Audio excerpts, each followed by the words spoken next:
مشائخ ان کی خانقاہوں میں جو لوگ آتے تھے اور ان کے پاس وقت گزارتے تھے وہ بھی تو یہی کام کرتے تھے. مشائخ چشت سبق کہتے ہیں اللہ حاضری اللہ ناظری اللہ معی. اللہ حاضر ہے، اللہ مجھے دیکھتا ہے، اللہ میرے ساتھ ہے. تو مقصود تو وہی ہے. تو یہ جو سبق سکھائے گئے ان کا بنیادی مقصد کیا تھا کہ دل میں اللہ تعالی کے استحضار کو پیدا کر دینا. جب یہ استحضار پیدا ہو گیا پھر انسان گناہ نہیں کر سکتا، پھر گناہوں سے جان چھوٹ جاتی ہے، پھر گناہ کی طرف آنکھ اٹھا کے بھی نہیں دیکھتا انسان. ایسے اس کے دل کی کیفیت ہو جاتی ہے. چنانچہ ایک بزرگ تھے تو ان کے پاس ایک نوجوان آئے اور انہوں نے دوسرے دن ہی ان کو خلافت دے دی. بہاؤدین زکریہ ملتانی رحمت اللہ علیہ ہمارے قریب میں ایک بزرگ گزرے ہیں، بہت بڑے بزرگوں میں سے. تو جب ان کو خلافت مل گئی تو باقی جو وہاں پرانے رہنے والے لوگ تھے ان کو عجیب لگا. تو ان میں سے ایک دو نے حضرت سے بات کہی کہ حضرت ہمیں تو اتنے سال گزر گئے یہاں آئے ہوئے، ہم پر تو یہ رحمت کی نظر نہ اٹھی، اور وہ تو 2 دن پہلے آیا اور اس کے اوپر اتنی مہربانی. حضرت ہم بھی تو پڑے ہیں راہوں میں. جب اس نے یہ بات کی تو شیخ نے کہا کہ اچھا میں تمہیں اس کا جواب کسی وقت سمجھاؤں گا. اب 2-4 دن گزر گئے تو کرنے والے بھی بات بھول گئے تھے. اللہ کی شان کے مہمان آ گئے اور ان کے لیے مرغی ذبح ہونی تھی، چند مرغیاں.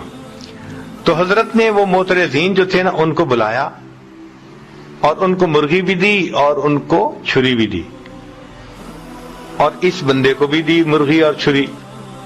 اور ان 4-5 جو بھی تھے ان کو کہا بھئی جاؤ ان کو ایسی جگہ ذبح کر کے لاؤ جہاں کوئی نہ دیکھتا. وہ لوگ گئے، کوئی دیوار کے پیچھے بیٹھ کے ذبح کر رہا ہے، کوئی درخت کے پیچھے بیٹھ کے ذبح کر رہا ہے، سب ذبح کر کے لے آئے.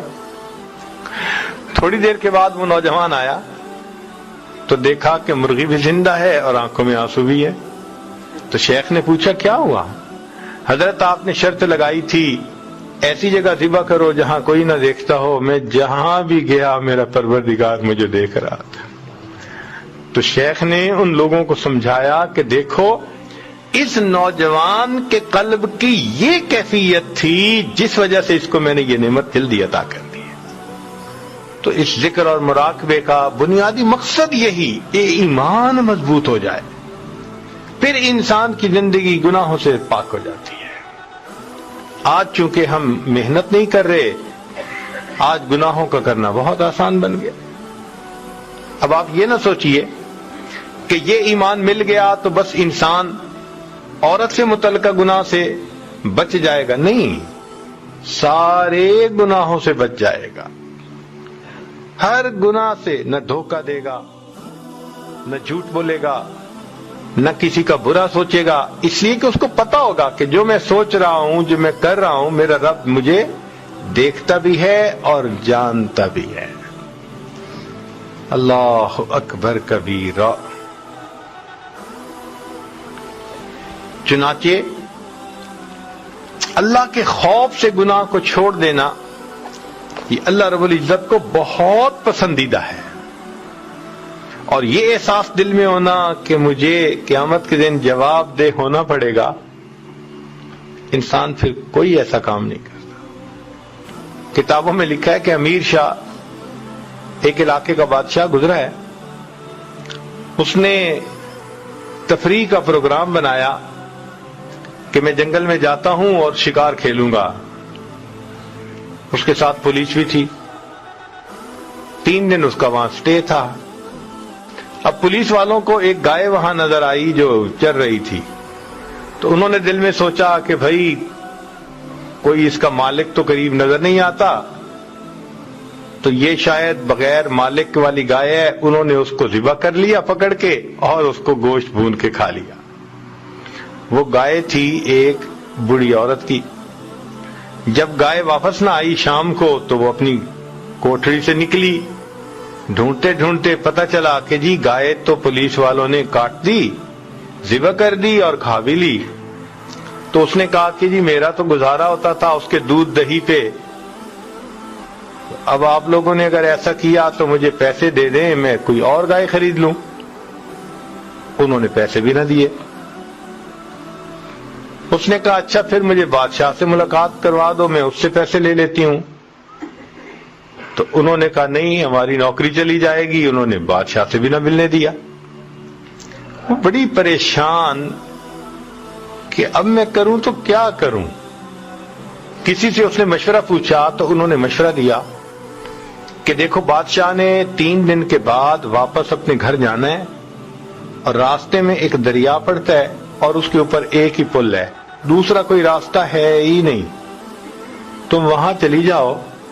جب بادشاہ کی سواری پل سے گزرنے لگے تو تم کھڑی ہو جانا اور بادشاہ کو روک کر اپنی بات کر دینا، بادشاہ تمہیں گائے کی قیمت دے دے گا۔ وہ بڑھیا وہاں پہنچ گئی۔ اب تیسرے دن جب امیر شاہ اس جگہ پر آیا، اللہ اکبر، تو پل سے گزر رہا تھا، بڑھیا اٹھی اور اس نے اس کے گھوڑے کی لگام کو پکڑ لیا، کھڑا کر لیا۔ تو امیر شاہ نے پوچھا اماں کیوں میری سواری کو کھڑا کیا؟ تو اس پر اس بڑھیا نے کہا کہ امیر شاہ میرا اور تیرا ایک معاملہ ہے، میرا اور تیرا ایک معاملہ ہے، یہ پوچھ رہی ہوں کہ اس پل پہ فیصلہ کرنا چاہتا ہے یا قیامت کے دن پل صراط پہ فیصلہ کرنا چاہتا ہے۔ کہتے ہیں جب بڑھیا نے یہ بات کی امیر شاہ کانپ گیا، نیچے اترا، اماں کیا بات ہے؟ اس نے پورا واقعہ سنایا۔ امیر شاہ نے 7 گایوں کی قیمت دی اور دیکھے کہا اماں اسی پل پہ معاف کر دینا، پل صراط پہ میں جواب دینے کے قابل نہیں۔ تو جس بندے کے دل میں یہ ایمان مضبوط ہوگا وہ کیوں دھوکہ دے گا کسی کو؟